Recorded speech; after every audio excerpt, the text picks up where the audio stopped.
पहले आज की वीडियो स्टार्ट करने से पहले मैं आपको बता दूं कि accounting is a language for any business and every language have own dictionary. तो ये जो 11th क्लास का आपका सेकंड चैप्टर है जिसमें बेसिक अकाउंटिंग टर्म्स आपको स्टडी करना है, तो ये एक तरीके से अकाउंटिंग की डिक्शनरी के बारे में बात कर रहा है कि अकाउंट में जो कॉमन वर्ड्स यूज किए जाते हैं जिनका अपना एक पर्टिकुलर मीनिंग है, अगर उसके बारे में आपको एडवांस में ही पता है तो अकाउंट को समझना आपके लिए बहुत ज़्यादा इजी हो जाएगा।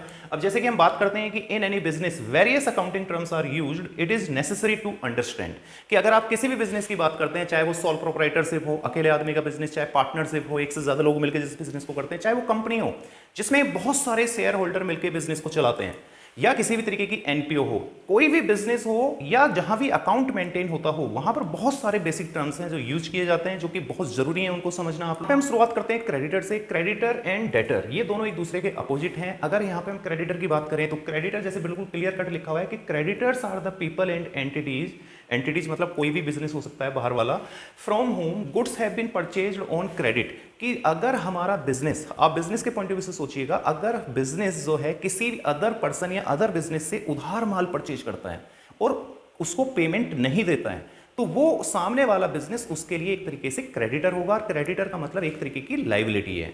तो अब यहां पे लिखा है creditor are the people, creditor are people and entities from whom goods have been purchased on credit and payment is yet to be made against them. अभी बकाया है, पेमेंट उसके अगेंस्ट नहीं दिया गया है जो उधार परचेज किया गया है। वहीं डेटर जस्ट इसका अपोजिट है।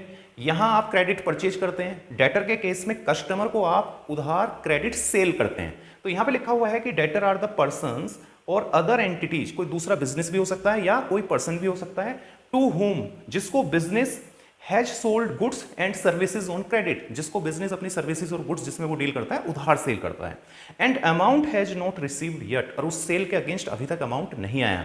जब तक वो एंटिटीज या पर्सन सामान का जो भी हमने सेल किया उसके अगेंस्ट पैसा नहीं दे रहा है, तब तक बिजनेस उसको अपने यहाँ पर डेटर के तौर पर रिकॉर्ड करेगा, और डेटर अपने आप में एक तरीके की असेट्स है।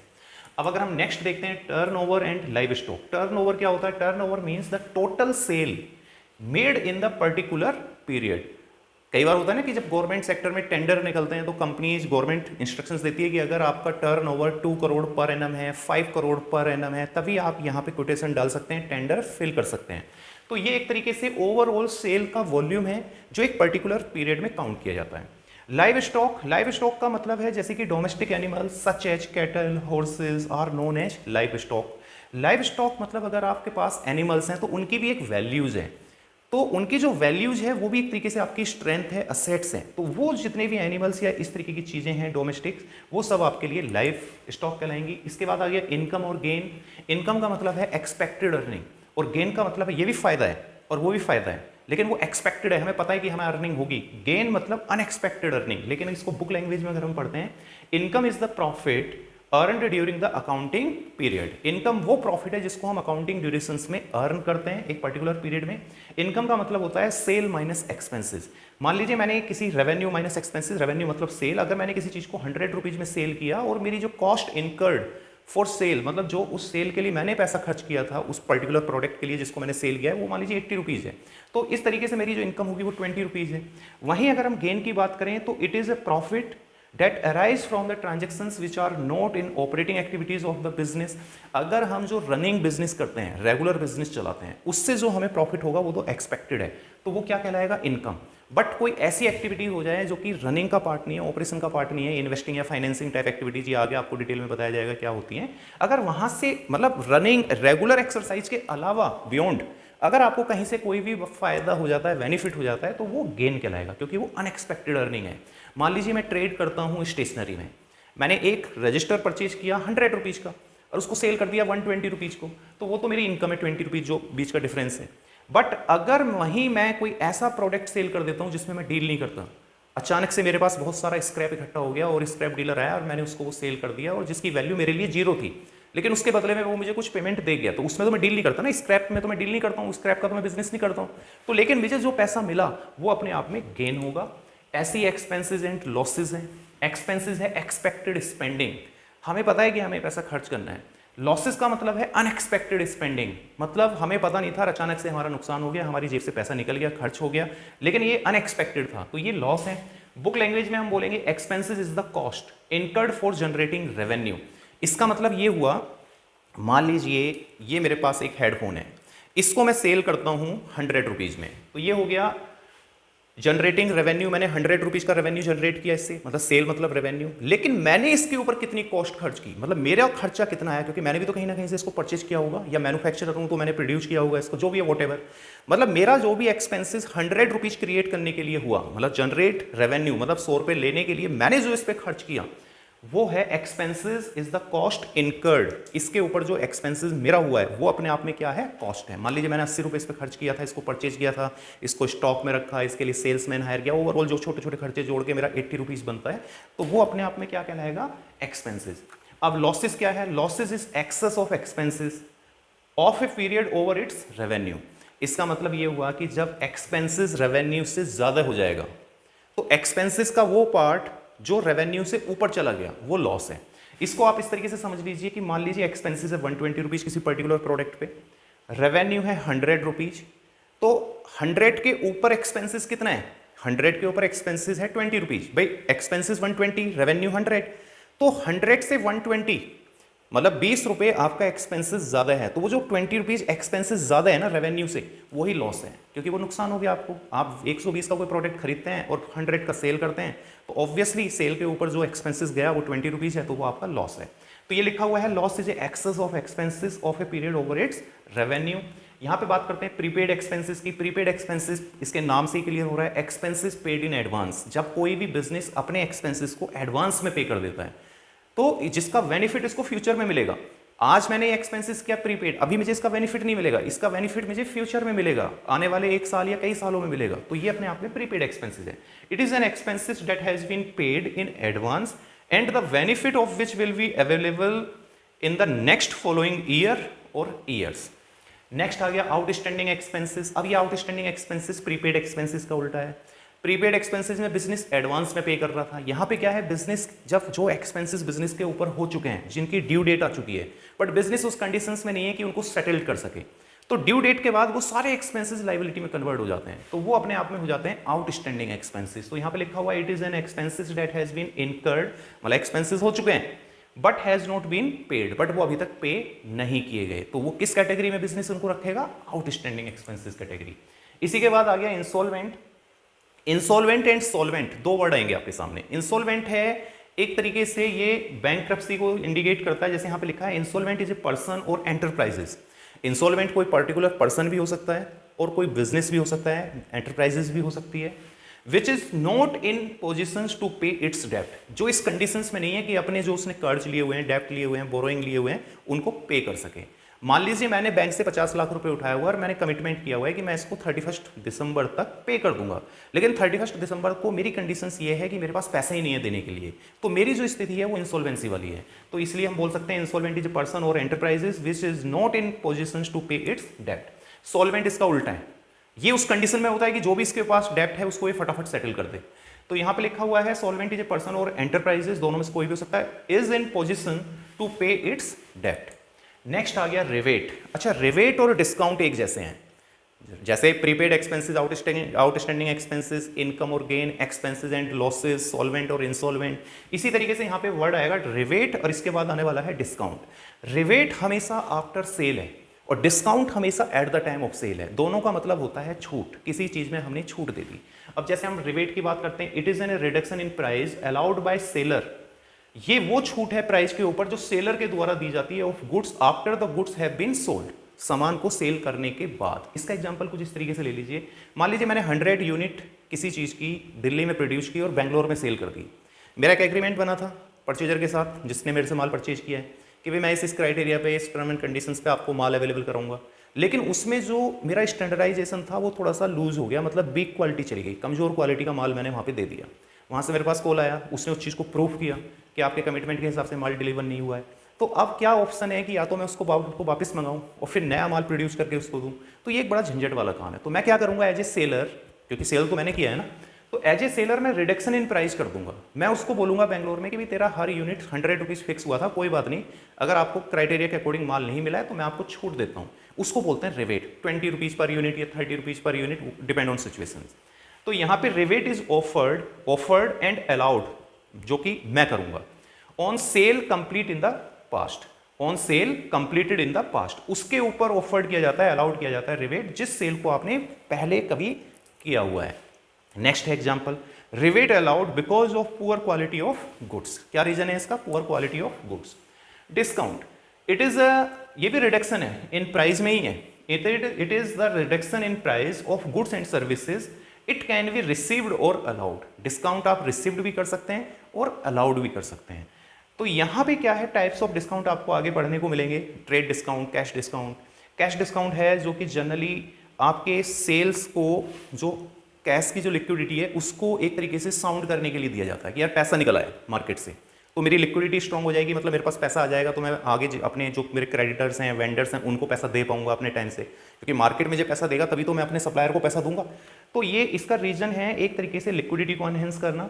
और ट्रेड डिस्काउंट का मतलब है ये सेल के वॉल्यूम को बूस्ट करता है कि सेल जो ज्यादा से ज्यादा हो, ज्यादा से ज्यादा डिस्काउंट दिखाओ तो सेल का वॉल्यूम बढ़ेगा।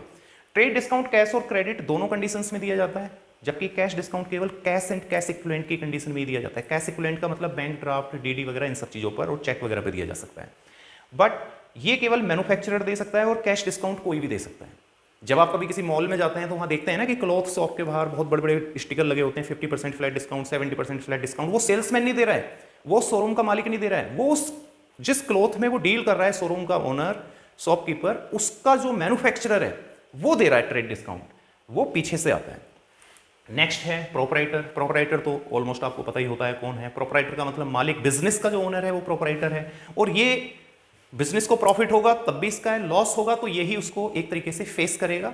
तो यहां पे लिखा हुआ है the person who make it's investment, ये वो व्यक्ति है जो इन्वेस्ट करता है बिजनेस के अंदर, investment, and bear all the risk, और वो सारे रिस्क उठाता है, associated with the businesses is called proprietor, जो किसी बिजनेस से रिलेटेड होंगे, जिससे वो रिलेट करता है। एक्रूड इनकम, एक्रूड इनकम अपने आप में एक तरीके की असेट्स है। ये बिजनेस जिस इनकम को अर्नड कर लेता है, मतलब income earned but not received, but उसके हाथ में वो पैसा नहीं आता। मान लीजिए बिजनेस ने किसी की डील करा दी और डील कराया, जैसे वो कमीशन ब्रोकर है, एक तरीके से बिजनेस का जो काम है वो रियल एस्टेट का है, और बिजनेस ने किसी को एक प्रॉपर्टी दिलाई, उसका कमीशन बनता है 40,000, लेकिन सामने वाली पार्टी ने 40,000 उसको नहीं दिया, लेकिन सेल हो चुकी है, डीड बन चुकी है, सब कुछ हो चुका है, तो उसका राइट डेवलप हो चुका है 40,000 लेने का, मतलब उसकी इनकम हो चुकी है एज ए कमीशन लेने के लिए। बट अगर वो कमीशन नहीं मिलता है डील होने के बाद, तो वो हो जाती है एक्रूड इनकम। अब बैड डेब्ट क्या होता है? बैड डेब्ट वो ये जो बेसिकली लॉस है हमारा, ये बिजनेस हमारा मतलब बिजनेस का लॉस है, और ये किससे रिलेटेड है? डेटर से रिलेटेड है। अगर मान लीजिए किसी कस्टमर की डेथ होगी, उसने हमसे उधार खरीदा हुआ है और हमारे पास उस कस्टमर का नाम लिखा हुआ है कि भाई इससे इतना पैसा लेना है, उसकी डेथ हो गई या वो इंसॉल्वेंट हो गया, मतलब बैंकक्रप्ट हो गया वो, या मिसिंग गायब भी हो गया, उसका किसी को पता ही नहीं है, तो हमारा पैसा डूब जाएगा, बिजनेस का पैसा एक तरीके से डूब जाएगा, तो वो क्या है अपने आप में बैड डेब्ट। तो sometimes some customer are not in conditions to pay their dues in full and final conditions because of his or their death, missing or insolvency is called bad debt। वो पर्टिकुलर अमाउंट जो डूबता है ना वो bad डेब्ट है। अब जैसे यहाँ पे लिखा है sometime business customers are not able to pay business dues in full and final conditions because of their missing, death and insolvency, then this type of loss considered as a bad debt। Next है आपका यहाँ पर account, या इससे पहले हम बात कर लेते हैं book of account. The record, जो बुक ऑफ अकाउंट है, जितनी भी बुक्स हैं अलग अलग नाम से, journal, ledger, subsidiary book, cash book, जहां भी आप, या फाइनेंशियल स्टेटमेंट बुक, जहां भी आप हिसाब किताब मेंटेन करते हो, वो सब क्या है अपने आप में बुक्स ऑफ अकाउंट है। द रिकॉर्ड बुक अपने आप में क्या है? बुक्स ऑफ अकाउंट एक रिकॉर्ड्स है, बुक इन विच, वो बुक जिसमें financial transaction of an entity, entity मतलब किसी भी बिजनेस की फाइनेंशियल ट्रांजैक्शंस को आर रिकॉर्डेड लिखा जाता है एंड मेंटेन्ड और मेंटेन किया जाता है। इसके एग्जांपल हैं journal, ledger, cash book, financial statement etcetera. Next word है आपका अकाउंट। अकाउंट क्या है अपने आप में? यहाँ मैं आपको बता दूं कि एक समराइज्ड रिकॉर्ड है ऑफ ट्रांजैक्शंस का at one place relating to the particular head. अब ये पर्टिकुलर हेड क्या है कि अकाउंट जितने भी है ना इस वर्ल्ड के, इस दुनिया के अंदर, उनको 5 कैटेगरी में डिवाइड किया गया है, जिसमें नंबर 1 है असेट्स, लाइबिलिटीज है 2, थर्ड नंबर पे कैपिटल, फोर्थ नंबर पे है revenue and income, and fifth number पे है एक्सपेंसेस एंड लॉसेस। अब असेट्स क्या है? असेट्स बेसिकली प्रॉपर्टी है, किसी भी बिजनेस की प्रॉपर्टी। तो अगर मैं यहाँ बात करता हूँ फर्नीचर, लैपटॉप, कंप्यूटर, प्रिंटर, या फ्रिज, या फैन, या इस कोचिंग सेंटर का जिसको हम बोल सकते हैं हॉल या बिल्डिंग, तो ये सब क्या है अपने आप में मेरी प्रॉपर्टी है, बिजनेस की प्रॉपर्टी। मैं मतलब बिजनेस की प्रॉपर्टी है, तो ये असेट्स हैं। लाइबिलिटीज क्या है? सपोज टू मैंने इस सेंटर को क्रिएट करने के लिए 50 लाख रुपीज़ का लोन बोरो किया बैंक से, 50 लाख रुपए का लोन लिया, तो वो बिजनेस को ही पे करना है, तो वो एक तरीके की लाइबिलिटी हो गया। कैपिटल क्या है? जो पैसा, अगर मैं इसका सपोज करिए ओनर हूं इस कोचिंग सेंटर का, मैंने जो पैसा लगाया है ना यहाँ पर इस बिजनेस के अंदर, तो वो पैसा कैपिटल बन गया बिजनेस के पॉइंट ऑफ व्यू से। हमेशा जो भी अकाउंट में लिखा जाएगा, समझा जाएगा या कंपेल किया जाएगा, वो बिजनेस के पॉइंट ऑफ व्यू से किया जाएगा, ओनर के नहीं।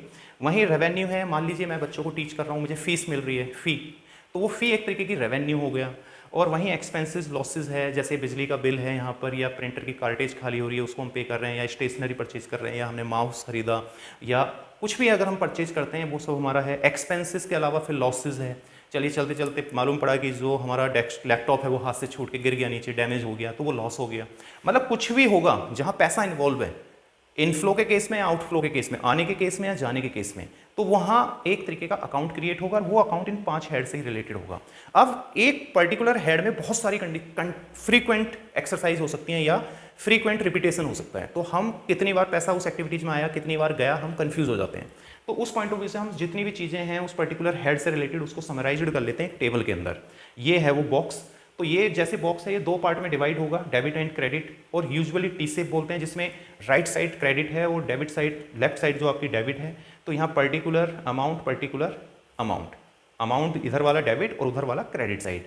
तो इस तरीके से ये अकाउंट को आपको लिखना है। तो मेन जो लाइन है आपको ये लिखनी है, summarized record of transaction at one place relating to the particular head. Next आ गया अकाउंटिंग साइकिल। अगर हम अकाउंटिंग साइकिल की बात करें, जैसे अकाउंटिंग है, तो अकाउंटिंग में 7 स्टेप्स होते हैं जो अकाउंट आपको सीखना है डे 1 टू एंड, जिसको आप कंटिन्यूसली जिसको फॉलो करेंगे तो वो 7 स्टेप्स में खत्म होगा। तो पहला स्टेप है फाइनेंशियल एक्टिविटी, दूसरा है आइडेंटिफिकेशन, तीसरा reporting, classification, summarization, interpretation and communication.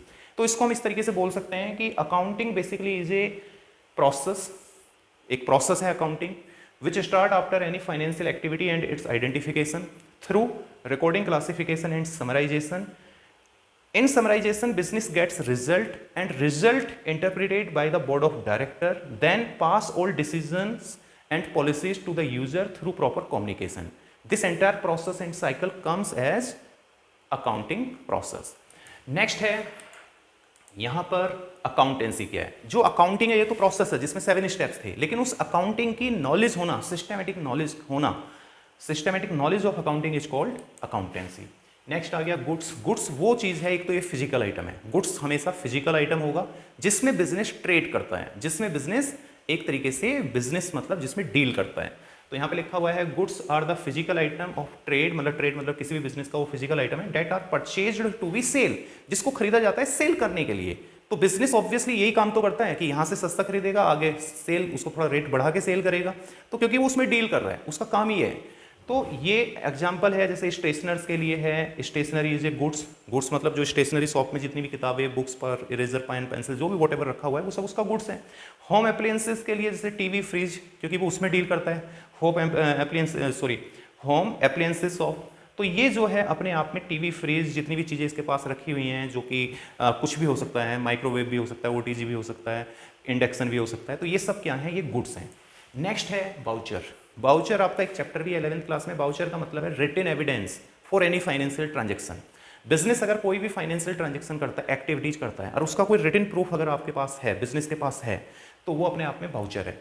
तो बाउचर जो है is a written document evidencing a business transaction. Example cash memo, invoices.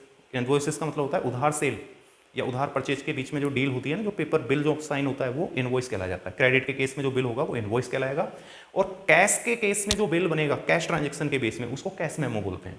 Receipt है पे इन स्लिप, जब आप बैंक में पे करते हैं, कुछ पैसा डिपॉजिट करते हैं तो पे इन स्लिप फिल करते हैं। चेक हो गया, डेबिट नोट, बैंक पर ड्राफ्ट भी आ सकता है, क्रेडिट नोट, ये सब क्या है आपके बाउचर हैं। Capital. Capital is a amount invested by the proprietor और पार्टनर, मतलब owner, in the own business. अगर ओनर अपने बिजनेस में कोई भी पैसा या गुड्स लगाता है या कोई भी प्रॉपर्टी लगाता है, तो वो बिजनेस के पॉइंट ऑफ व्यू से क्या हो गया, कैपिटल। और कैपिटल अपने आप में एक तरीके की इंटरनल लाइबिलिटी है जो पेबल टू द ओनर है, जो बिजनेस की तरफ से उसके ओनर को वापस करनी होती है।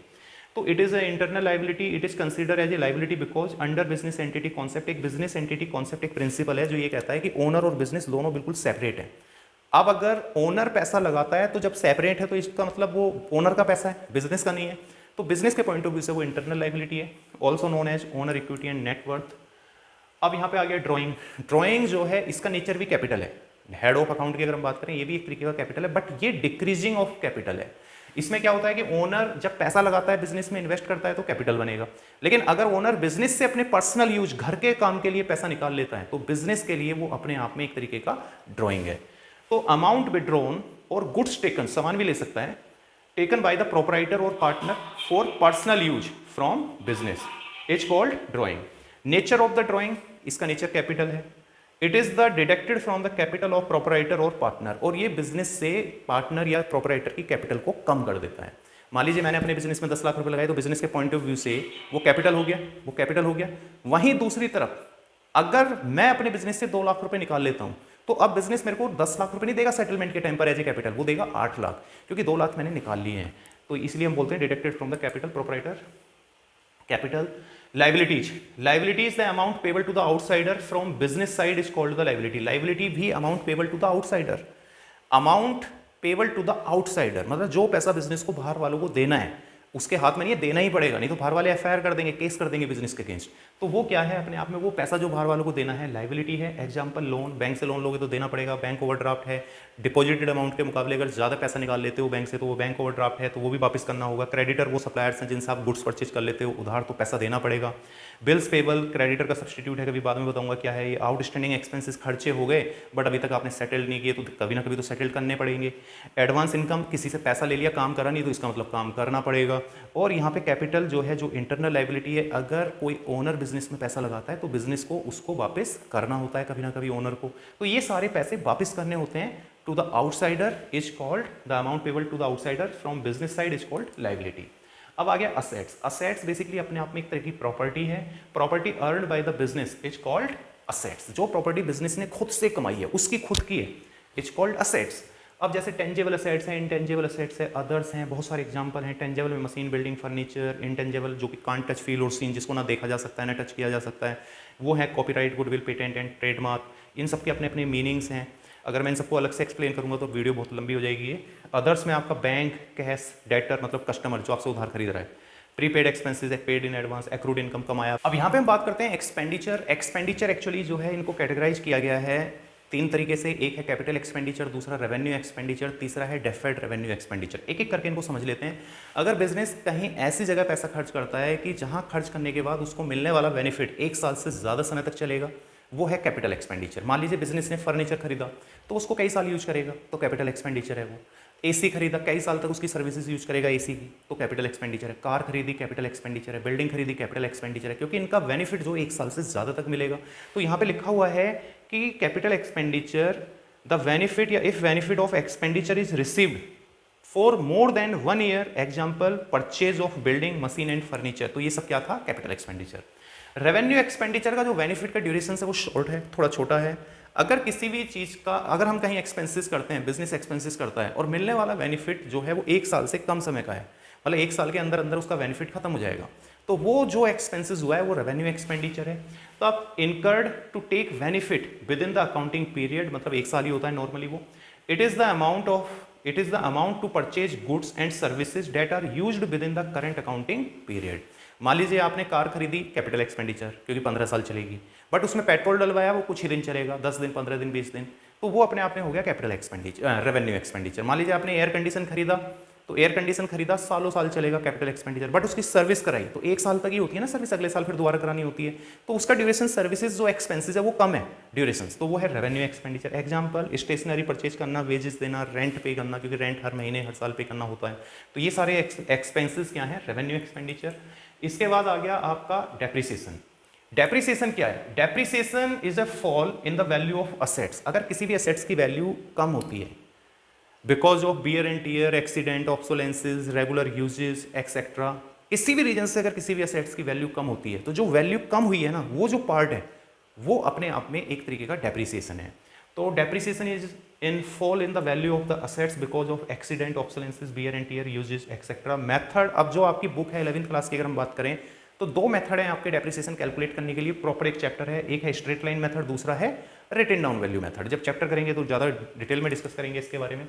कॉस्ट, कॉस्ट क्या होता है भाई, ये जो कॉस्ट है आपकी, it is the amount of expenditure, ये एक्सपेंडिचर का वो अमाउंट है incur to a specified article, product और एक्टिविटी, जिसको आप किसी प्रोडक्ट को लाने में या किसी सर्विसेज को करने में, मतलब उसके उसके बेनिफिट लेने में या किसी भी ऑपरेशंस को कंटिन्यू करने में करते हैं। मतलब अमाउंट ऑफ एक्सपेंडिचर, खर्चा, वो एक्सपेंसेस जो incurred to a specified article, product और एक्टिविटी पर किया जाता है।